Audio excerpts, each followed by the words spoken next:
What's up everybody? Bravo D Boy here, back with another One Piece video. And today we're doing something a little bit different. It might be a series.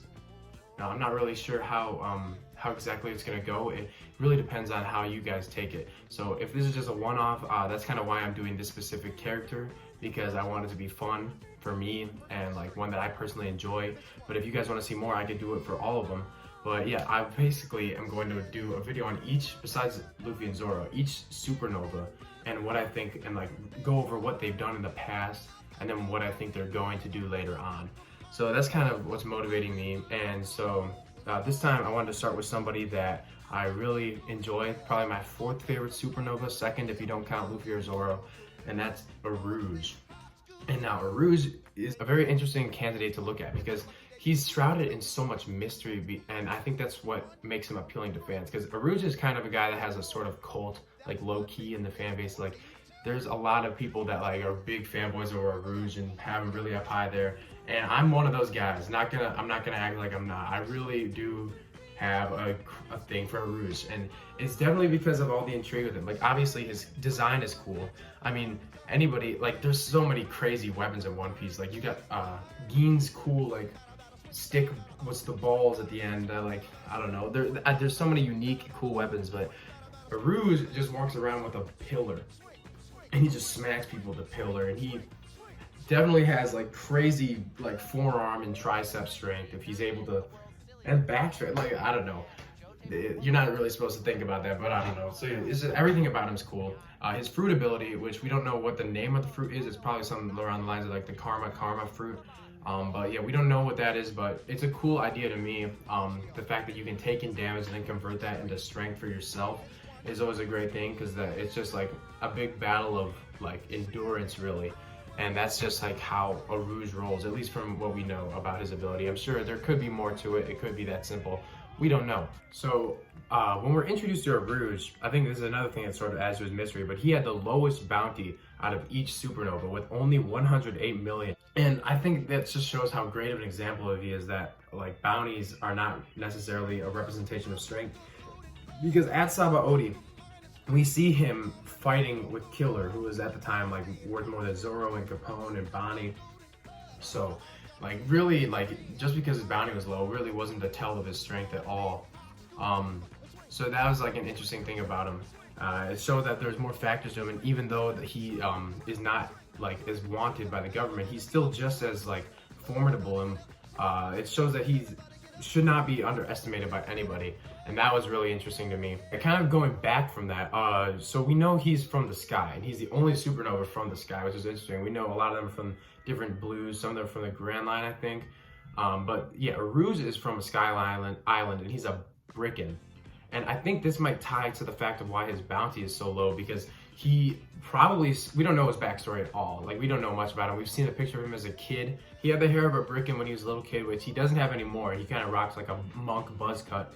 So this gives us a lot of room to speculate, right? But I think this, like as I said, this probably is the reason why he has such a low bounty, is because he's probably spent a lot of this time growing on the Sky Islands with his strength on his own, and didn't really like come down to the Blue Sea and do much, but he still has a lot of built up strength. So really, honestly, not to get too much into scaling, but he could be, I personally think he's up there like with some of the upper ones, like, you know, the Luffys, the Kids, the Laws, the Drakes. Not on the Luffy Kid Law level, but maybe like he could probably comparable to someone like Drake or maybe Hawkins, like those guys. So yeah, I think he's very formidable in that sense. But and maybe even he could have been a sky pirate, which would have been kind of cool.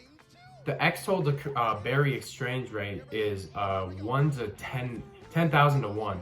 So he could have had maybe maybe a 3 trillion X-Toll bounty, or maybe a little lower, like maybe like 2 trillion 500 billion X-Toll bounty or something when he was in the sky.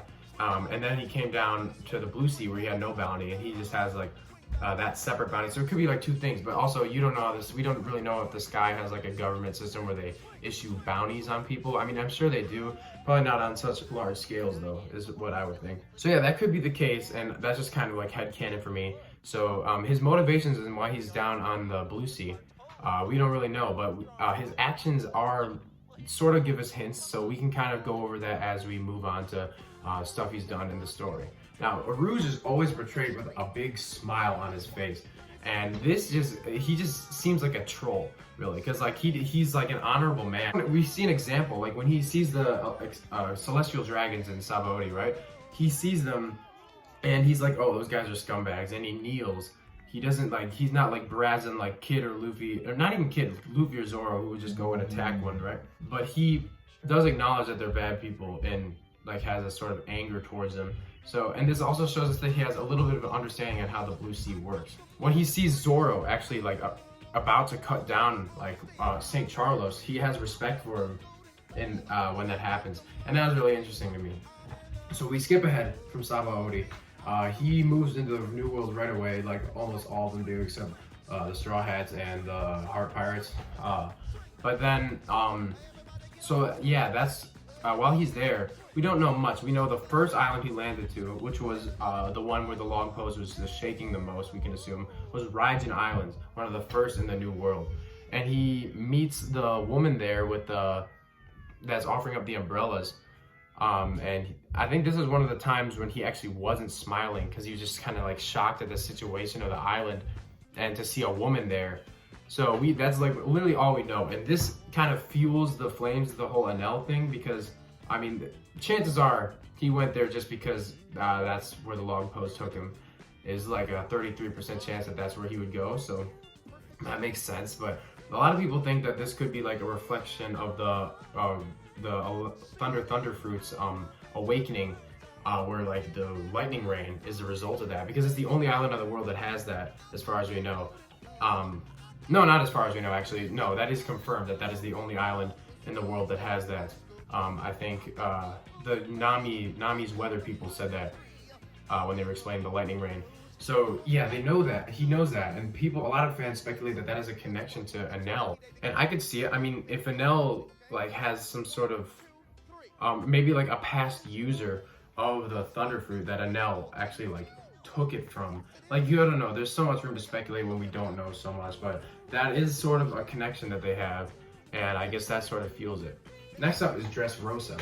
Urouge had just recovered from a battle, and we didn't know what it was at the time, but he sees Kaido jumping off to kill himself from the Sky Island. He's just bandaged up, like sewn out there at the Balloon Island, where all the balloons collect to one spot in the world. It's not being held up by those balloons though. It's just a Sky Island where all the balloons are. That's kind of a misconception, just a little side note. But yeah, so Urouge is up there resting, and he like, this sky is like sort of an advantage to him, because he can go there whenever he needs to like rest up, and he's pretty much unbothered until Kaido shows up. But lucky for him, Kaido had no intentions to pursue him, because Kaido just jumped right off.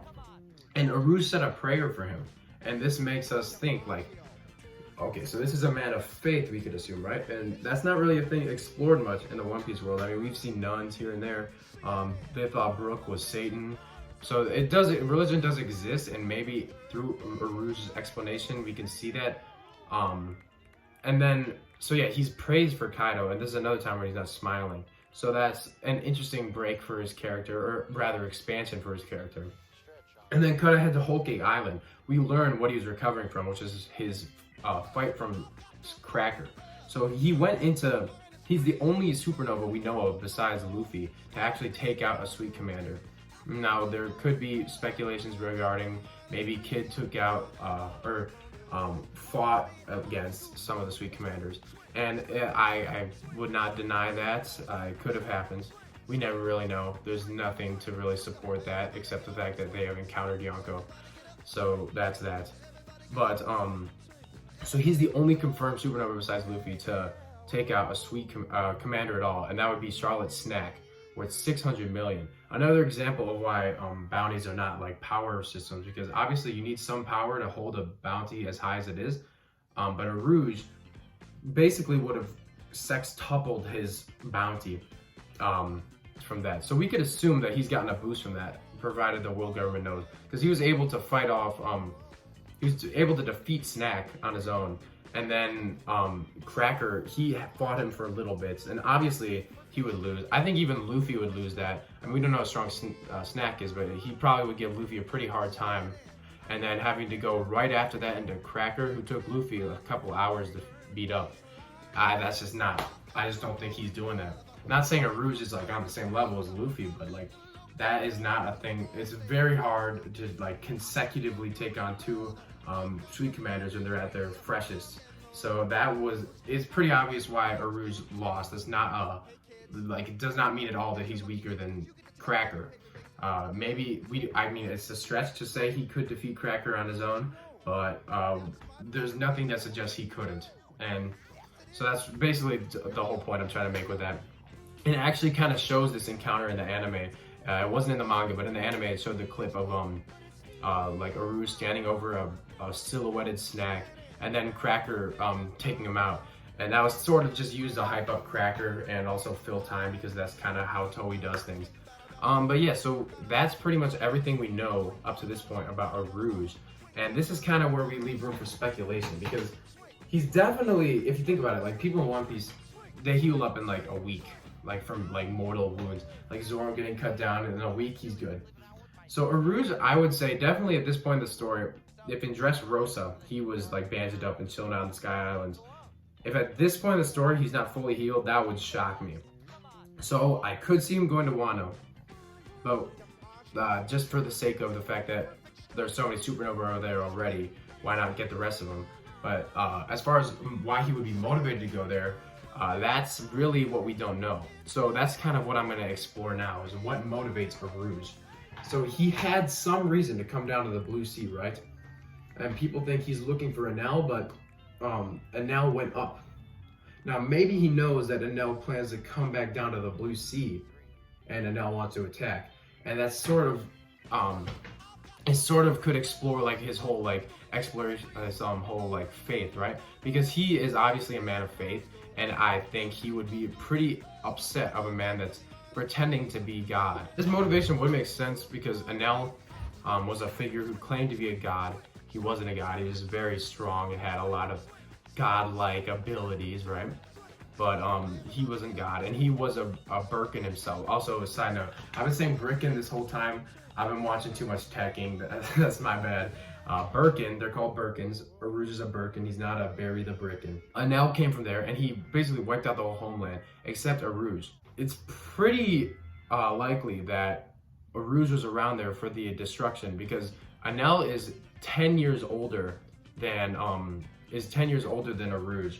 And Urouge is 47 and Enel's 57 now, which means 2 years ago it would have been 45 and 45, which is around, so yeah, he was probably in his 40s and Enel was in his 50s when the attack went down.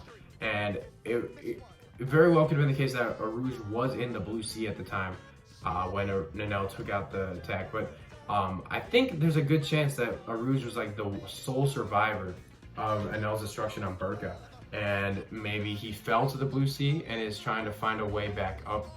I don't think that's likely either, because the knock-up stream, he would obviously know about that. I mean, I think every Skypian and like Sky citizen in general understands what the knock-up stream is. But yeah, so really, it's kind of like that would make the most sense of why that would be the connection. But there's a lot of problems with it, basically, is what I'm trying to get at. So it could just be the case they're called the Fallen Monk Pirates. It could just be they fell from the sky. He was the only, maybe he was probably a monk up there, like a very religious man. He fell down, kind of fell into madness, and now is like pursuing something like to find his faith and spread his faith, maybe, and through force, because he's probably got this like warped ideology of what is right and wrong now after seeing what happened on his homeland. I imagine his backstory had a lot of like betraying and trust as well, and like that probably like redefined his idea on religion itself. And that's pretty much my ideas for Urouge.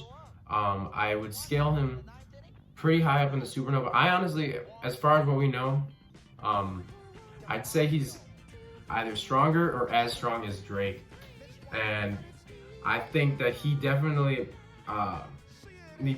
is going to have some sort of interesting relevance in the story later on, because I don't know, he's just got too much mystery and intrigue to him, and I really want it. Those are the two reasons. He's up there. He's my fourth favorite Supernova, as I said. I really want to see what Oda does with this character because he's such a cool design and there's so much intrigue to him. But that's pretty much all. Thank you guys so much for watching this. Let me know if you want this to actually be a series because, I mean, this was pretty fun to make and I enjoyed actually researching him instead of doing my schoolwork. So yeah, I was like looking up all the stuff about Urouge, looking up stuff about the Brickans, looking up like buried X-Toll rights. There's all sorts of research I did for this video, and I feel like that would be fun for each Supernova, like to look through their upbringings and such. So yeah, that's basically it. Share this with your friends. Comment this kind of stuff you want to see in the future. Subscribe, and I'll see you guys in the next one. Have a great day.